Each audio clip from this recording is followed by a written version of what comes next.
Hello, நாங்க joker பொண்ட YouTube channel இருந்து வரோம். உங்ககிட்ட ஒரு கேள்வி கேட்கலாமா? கேளுங்க. உங்களுக்கு வரப்போற ஃபியூச்சர் ஹஸ்பண்ட் எப்படி இருக்கணும்னு நீங்க எக்ஸ்பெக்ட் பண்றீங்க? எனக்கு எக்ஸ்பெக்டேஷன்லாம் ஒன்றும் இல்லை. என்னோட ஃப்யூச்சர் ஹஸ்பண்டை நல்லா பார்த்துக்கணும். அப்புறம் இந்த கஞ்சா, கூலிப்பு, சரக்கு, தம்மு. ஓ, இந்த கெட்ட பழக்கம்லாம் இருக்கக்கூடாதா? ஐயோ, அந்த கெட்ட பழக்கம்லாம் இருக்கணும். என்னது, கெட்ட பழக்கமெல்லாம் இருக்கணுமா? ஏன் கெட்ட பழக்கம் இருக்கணும்னு சொல்றீங்க? பின்ன அவனை யார் திருத்துவாங்க? சரி, அந்த மாதிரி எல்லா குவாலிட்டியும் இருக்கிற பையன் கிடைச்சா மேரேஜ் பண்ணிப்பீங்களா? சத்தியமா சொல்லுறேன், தாலி ஒன்று கட்டுடா அப்படின்னு சொல்லி கழுத்தை நீட்டிட வேண்டியதுதான். நீங்க சொன்ன எல்லா குவாலிட்டியும் எனக்கு இருக்கு. என்ன குவாலிட்டி இருக்கு?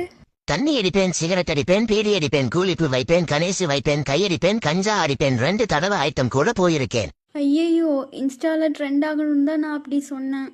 உம்மால எவன் மைக்க நெட்டினாலும் காது மேல ஏறி ஓல் ஊப்பிங்களாடி. ஆமா, இப்போ ஒரு பாட்டு பாடு. நீ என்ன பாடுன? சத்தியமா சொல்லுறேன், தாலி ஒன்று கட்டுடா. இதோ கட்பேண்டி செல்லம். சரி வா பேபி, நம்ம போய் பகல் இரவை ஸ்டார்ட் பண்ணலாம்.